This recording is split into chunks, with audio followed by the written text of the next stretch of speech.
In this session, we are going to talk about functions. Before we go with the function, let us have first a relation. So, dito nang galing si function. When you say relation, it is any sets of ordered pairs. So, that ordered pairs ay meron tayong tinatawag na domain and range. Domain is the first elements of the ordered pairs called abscissa. This is the first element. Then, the range, these are the second elements of the ordered pairs called ordinate.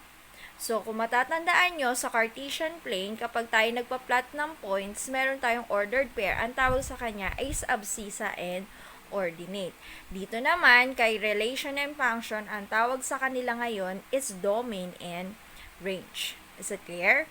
For example, I have here sets of examples of relation. We have here set A. Set A with an ordered pair of 2, 1, 3, 2, 4, 3, and 5, 4. Now, let us find for the domain of set A. So, the domain of set A are, so the first elements or the abscissas are 2, 3, 4, and 5. So, that are the domain. Then, the range, we have here are, what are those? We have here 1, 2, 3, and 4. So, that are the domain. So, that are the range. Is it clear? Let us define what is function. Function is represented by letter F. It is a relation or rule of correspondence between two elements, domain and range, such that each element in the domain corresponds to exactly one element in the range. In short, bawal maulit si domain. Pag naulit si domain, it is not already a function. Is it clear? So, pag naulit si domain, it is a relation but not a function. But, kung siya naman ay hindi na ulit ang inyong domain, therefore, it is a function and it is also a relation. Is it clear? So, si function is a relation, but relation is not always a function. Take note of that, ha? So, si function ay laging relation, but relation is not always a function. Kasi si function, meron siyang rules na kailangan si X or si domain must not repeat. For example, you have here set B.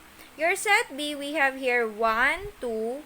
The set B, we have an ordered pair of 1, 2, 3, 4, and 5, 6. As you can see, yung kanyang domain, etong domain natin ay hindi nauulit. So, what are those domain? We have 1, 3, and 5. So, walang naulit na domain doon. So, therefore, this set B is a function. Is it clear? Function can be represented by the following, meaning, pwede nating ipakita si function by using the following. Letter A, by ordered pairs. Letter B, by table of values. Letter C, by mapping. And letter D, by graphing. So, mamaya papakita ko sa inyo kung paano siya ipakita by using this 4. Next, function is represented by the equation y is equals to f of x, where y is the dependent variable and x is the independent variable. Pag sinabi mong dependent variable, nakadepende ang value niya sa value ng x mo. So, yung x mo dito, since function ang pinag-uusapan natin, kailangan hindi siya nauulit. Okay? Kasi magsasubstitute tayo ng x dun sa ating equation for you to have your dependent variable y. Is it clear? Given the following sets of ordered pairs, which of the following is a function? So, let us have set A, set B, set C, and set D. Let us find what set is a function. Let us have letter A. For letter A, we have a given of 1, 2, 2, 3, 2, 4, 5, 4. Obviously, merong naulit na domain or x, which is 2. Therefore, si A is not a function. Is it clear? So, ganun lang kasimple. Next, letter B, we have 1, 1, 2, 1, 3, 1, 4, 1. So, dito, ang nauulit lang ay si range. So, wag mo ba, okay lang yon. Pero yung ating domain, 1, 2, 3, 4, hindi siya nag-repeat. Therefore, si set B is a function. Okay, so ito ay function. Ito ay not function. Next tayo, let us have letter C. We have A, B, B, B, C, D. So, you have your domain A, B, and C. So, walang naulit na domain, therefore, it is a function. Ganun lang kasimple. So, ang titingnan nyo lang lagi ay si domain or si X. Next, letter D. We have A, C, B, D, E, F. A, B, and E is your domain. Therefore, walang naulit-ulit. Therefore, this is a function. That is it. So, that is how we determine if is it a function or not kapag ang given mo is ordered pair. Is it clear? Given the following mapping, which of the following is a function? So, when you say mapping, it is composed of two circles, then may mga nakalagay na elements doon sa two circles natin. Yung unang circle, lagi yan, ito yung domain natin. Then, yung pangalawang circle, that would be your range. Lagi po yan ha. So, yung first circle, that would be your domain, and the second circle is your range. For example, number 1, I have here a given of elements of A sub 1, A sub 2, A sub 3. Si A sub 1 nakaturo kay A sub B, B sub 1. Si A sub 3 nakaturo kay B sub 2. So, is it a function or not? Yes, this one is a function. Okay. Why function? Kasi, hindi naman naulit yung ating domain. So, si A sub 1 kay B sub 1, si A sub 3 kay B sub 2. So, that is it. Next tayo, let us have letter B. We have here C and D. Set C and set D. So, the elements are X sub 1, X sub 2, X sub 3, then Y sub 1, then Y sub 2. Si X sub 1 nakaturo kay Y sub 1, si X sub 2 in Y sub 2, si X sub 3 na kay Y sub 2. So, meaning, wala ulit na na domain natin. So, therefore, CB, this is a function. Okay? Next tayo, we have here set E and set F. The element of E are 1, 2, and 3. The elements of F is 2, 3, and 4. Si 1, nakaturo kay 3. Si 2, nakaturo kay 2. Then, si 2 ulit, nakaturo ulit kay 4. Meaning, naulit yung domain natin na 2. So, since naulit siya, therefore, this is not a function. Is it clear? Next tayo, let us have letter D. We have here set G and F.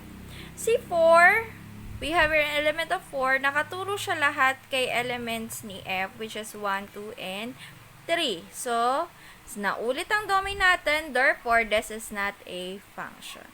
Okay? So, ganun lang kasimple kapag mapping style naman ng tinitingnan nyo, and then ide-determine nyo kung siya ay function or not function. Is it clear?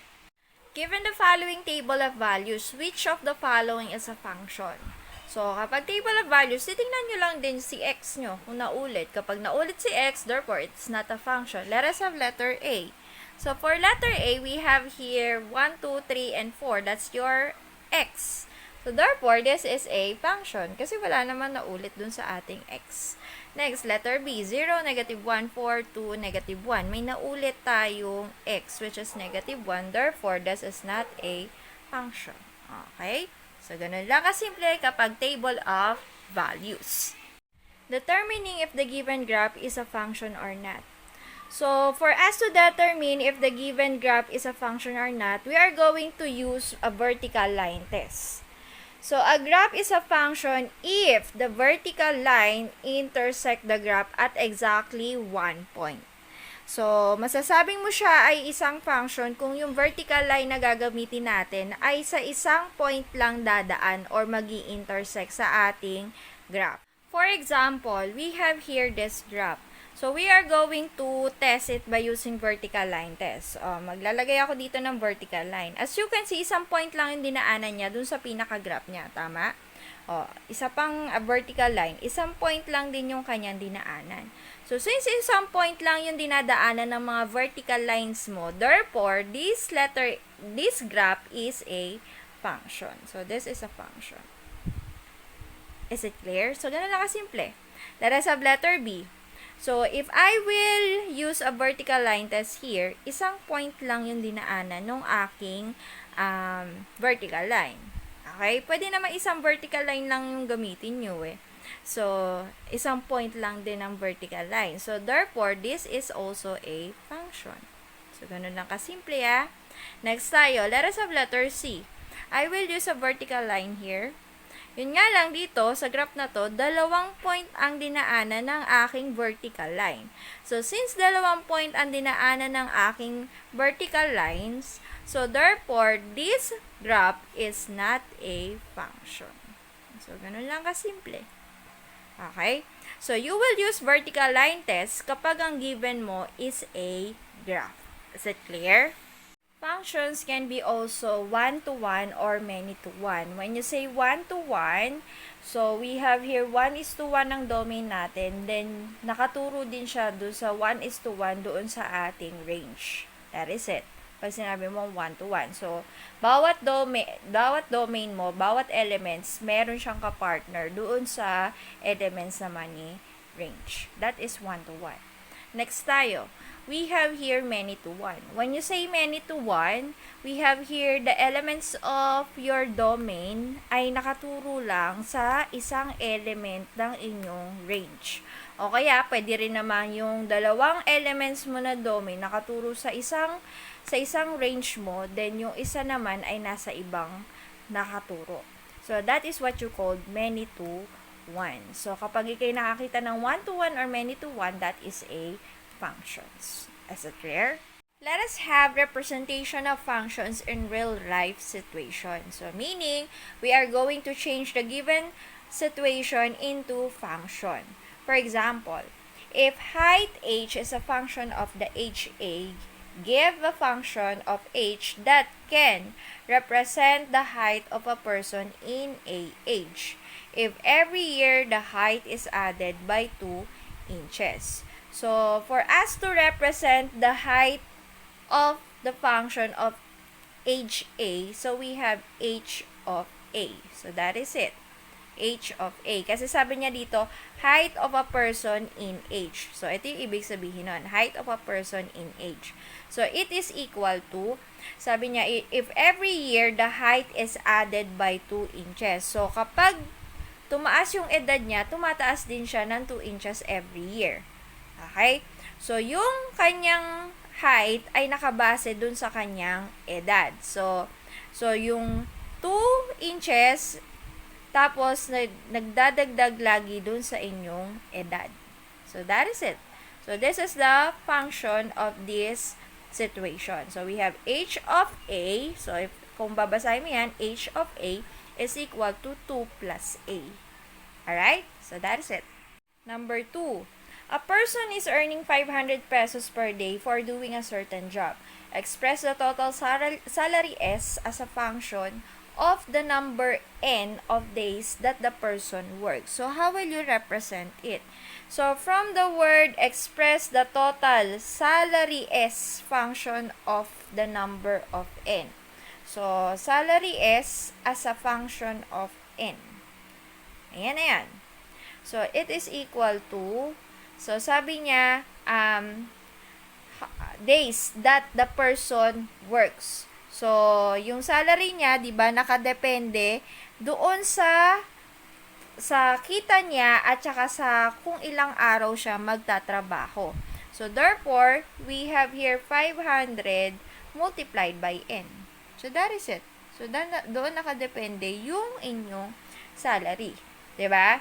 So, kung 5 beses ka magtatrabaho sa isang linggo, multiply mo by 500, that would be your salary. That is it. Number 3. Give a function B that represent the amount of battery charge of a phone in H hours if 12% of battery was lost every hour. So, in this case, ang battery natin ng phone is 100%, 'di ba? 100% yung pinaka full charge ng battery natin. Now, let us have the function B. So, B as a function of per hour. So, yung ating battery ay nakadepende doon sa oras ng ating ginagamit araw-araw or every hour. So, sa 100% na battery, so therefore, minus siya. Okay, minus kasi loss. Okay, minus siya sa 0.12 multiplied natin sa hours ng paggamit o nakabukas. So, that is it. This is now the function. Ganun lang. So, kailangan mong alam mong umintindi ng problem para makuha mo yung kanyang function. Is it clear? So, that is how will you represent function in real life situation. Let's move with piecewise functions. So, these are functions that requires more than one formula in order to obtain the given output. So, it describes the situation in which a rule or relationship changes as the output. So, nagbabago-bago kaya nagkakaroon ng more than one formula. So, depende sa rules ng inyong situation. So, I will give an example. Number 1. A user is charged 250 pesos monthly for a particular mobile plan which includes 200 free text messages. Messages in excess of 200 are charged 1 peso each. Represent the monthly cost of text messages using the function T of M, where M is a number of messages sent in a month. In this case, meron tayong dalawang situation. Yung unang situation, magbabayad ka ng 250 pesos kung hindi ka nag-exist sa 200 free text messages. Yung pangalawang situation, magbabayad ka ng dagdag 1 peso each excess mo ng text messages kapag nakalagpas ka na ng 200 text messages. Diba? So, dito, we are going to represent the text messages using the function of T of M, where M is the number of messages sent in a month. So, we are going to represent the function in two ways. So, we have T of M is equal to, we have two situations. Yung una is 250 lang. That is it. Ito lang yung function niya every month. So, 250 lang yung babayaran mo every month if hindi ka lumagpas yung messages mo sa 250 o kaya saktong 200 pala. So, saktong 200 ang iyong text messages. Naintindihan? So, ito yung unang situation. So, 250 lang kung yung inyong messages ay hindi lumagpas kay 200. Okay? O mas mababa kay 200. Is it in between 0 to 200 lang ang messages mo? That's the first situation. Yung pangalawang situation, T of M is equal to, so, you have 250 pesos, magbabayad ka ng 250 pesos, then, plus 1 peso per messages. So, since 1 peso, kahit invisible na lang yung 1 nun. 'Di ba? So, plus 1 pesos per messages. So, ito yung susunod mong function. Naintindihan? So, meaning, ito yung magiging function mo, 250 plus M.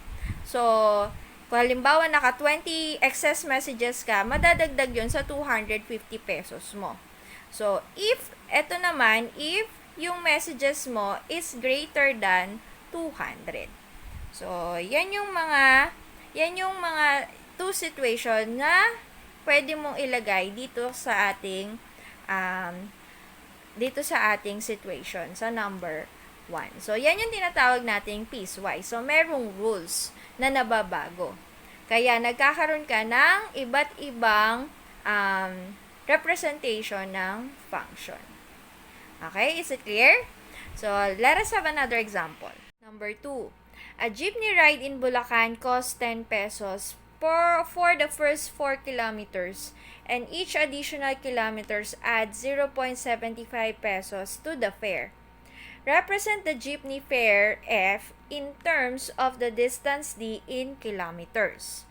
So, dito, two situation pa din. Kapag ang inyong biyahe ay hanggang 4 kilometers lang, 10 pesos lang as isang babayaran mo. Kapag nadagdagan yung 4 kilometers na biyahe mo, magdadagdag ka ng 0.75 kada distansya or per kilometer ng inyong biyahe. Okay? So, that's the two situation. So, meaning, dalawang situation ang makukuha natin dito. So, we are going to represent our fare as a function of the distance, d. So, it is equal to, so, dalawa ulit. So, yung una, 10 pesos lang. So, yan lang. 10 lang. If yung distansya mo is in between 4 kilometers. 4 or less than or 4 kilometers. So, meaning nasa gitna siya. Sa pagitan siya ni 0 to 4 kilometers. 10 pesos lang yung babayaran mo. Okay? So, dapat ganito symbol nyo less than and less than or equal ha. Next tayo. For the second situation, magbabayad ka ng 10 pesos plus magdadagdag ka pa ng 0.75 kada distansya na madadagdag sa'yo. So, that is your second situation. 0.75 multiply pa dun sa distansya na madadagdag dun sa 4 na kilometro mo. So, ito yung isang situation if yung distance mo is greater than 4. Okay? So, that is it. Ganun lang siya kasimple. So, kailangan mo lang intindihin yung problem para makuha mo yung kanyang function. Alright? Let us have another example. Let us have the last example. Under a certain law, the first 30,000 pesos of earnings are subjected 12% tax. Earnings greater than 30,000 pesos and up to 50,000 pesos are subjected 15% tax. And earnings greater than 50,000 pesos are taxed at 20%. Represent tax T as a function of X earnings. So, we have three situations here. Yung una, 30,000 pesos, meron ka ng 12% tax. O kaya mababa pa sa 30,000 pesos. Kapag naman greater than 30,000 pesos hanggang 50,000 pesos, 15% tax. And then, kapag naman siya ay greater than 50,000 pesos, ang tax mo naman is 20%. Depende dun sa earnings mo na 50,000 pesos above. So, for us to have the function, so you have represent tax T as a function of X. So, it is equal to, so since meron tayong tatlong situation, meron din tayong tatlong function. Ang una, the first 30,000 pesos of earnings are subjected 12% tax. So, meaning, yung unang 30,000 pesos mo hanggang 30,000 pesos, nakita mo, ang kanyang tax is 12%. So, meaning, we have 0.12, mumultiply natin kung magkano ba yung earnings mo, which is X. Okay? So, yan yung unang situation. If ito ay yung ating earnings, which is X, must be less than or equal 30,000 pesos. Yan yung una. Okay? So, first 30,000 pesos. So, 30,000 pesos below. Ang kanyang tax is 0.12 or 12% ang tax na. Is it clear? Next tayo. Let us have the second situation. Sabi niya, earnings greater than 30,000 pesos and up to 50,000 pesos. So, between sila. Nasa between siya. So, if daw, you 30,000 pesos less than X, that is your earnings. Okay, then, it must be less than or equal to 50,000 pesos. So, hanggang 50,000 pesos lang. So, ito yung pangalawang situation. It should be 0.15, depende dun sa inyong sahod. So, 0.15 multiply dun sa inyong sahod na naglalaro sa gitna ni 30,000 pesos above at saka ni 50,000 pesos equal or below. So, that is it. Next tayo. Yung last situation natin, 20% tax naman. So, 0.20x. 0.20 times the earnings. Yun naman yung tax mo. kung ikaw ay kumikita ng 50,000 pesos above. So, meaning, if ang earnings mo is greater than 50,000 pesos. Ayan. So, that is it. So, that is how you are going to find the functions if you have two or more situations in the given situation. So, ang gagamitin mo is piecewise function. So, this is a piecewise function. Is it clear? So, that is it, guys. So, thank you for listening. Hopefully, may natutunan kayo for this day. So, yung next video lesson ko about naman evaluating function. So, hopefully, panoorin nyo rin siya at maintindihan nyo rin on how to evaluate function. That is it. So, thank you for listening.